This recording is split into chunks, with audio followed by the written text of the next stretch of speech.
In a quiet village, nestled between the hills and the sea, there lived a girl named Elara. Elara was not loud or quick or known for running through the fields like the other children. Instead, she loved stillness. She loved silence. And most of all, she loved the night sky.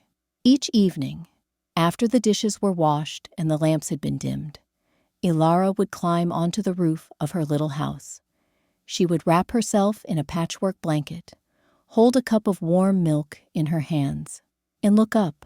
While others dreamed beneath their covers, Elara watched the stars. She traced constellations with her eyes, imagined stories in their shapes, and fixed her gaze on the moon. She watched it wax and wane, rise and fall, shift from silver to gold and back again. The moon, she thought, seemed almost alive. Many would have said she was just a dreamer. But dreams, it turns out, are sometimes invitations. One night, something changed. The sky felt deeper, quieter. The stars were dimmer than before. And the moon, so familiar, so faithful, began to shimmer, as if taking a breath. Then, a pale beam of light reached down from the sky, stretching from the moon to the edge of the forest beyond Elara's garden. It was a path made of moonlight, soft, silver, and waiting. Without a word, Elara rose from the rooftop. She stepped down, pulled on her red boots, and made her way toward the light. The forest welcomed her with a hush. Trees swayed gently. Leaves whispered secrets. The path glowed beneath her feet, guiding her forward like a lullaby only the heart could hear. Along the way, she encountered quiet wonders. A hedgehog sat by the trail, nose deep in a book of poems. An owl, perched in a tree above her, unfolded its wings and dropped a map from its talons. A low cloud drifted beside her, sighing as it hovered close to the earth, lost from the sky. Elara walked on, deeper into the forest, until she reached a small clearing filled with soft, silvery mist. In its center stood a house, shaped from a fallen star.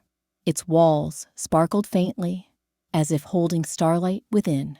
Inside, the house was still. Jars of glowing paint lined the shelves, colors that seemed to sing, hum, or dance even in stillness.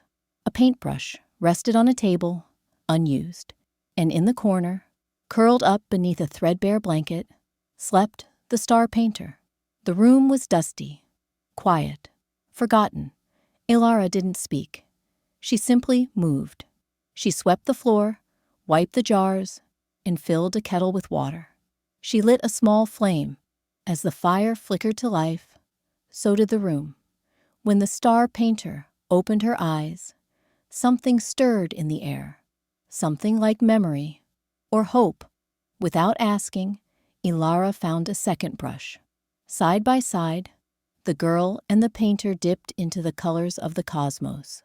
They stepped outside, beneath the great canvas of the night, and began their work. Together, they painted the stars back into the sky. Some were bright and sharp, like bells. Others were soft and flickering, like fireflies. They added swirls, sparks, and slow-turning spirals. They painted stories, music, dreams, everything that had been forgotten. By the time they were done, the sky shimmered like a song only the moon could hear.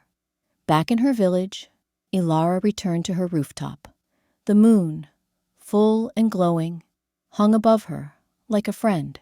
It did not speak. It did not need to. The stars had remembered how to shine. And from that night on, Elara returned to the forest again and again. While the world slept, she painted, quietly, gently, tirelessly.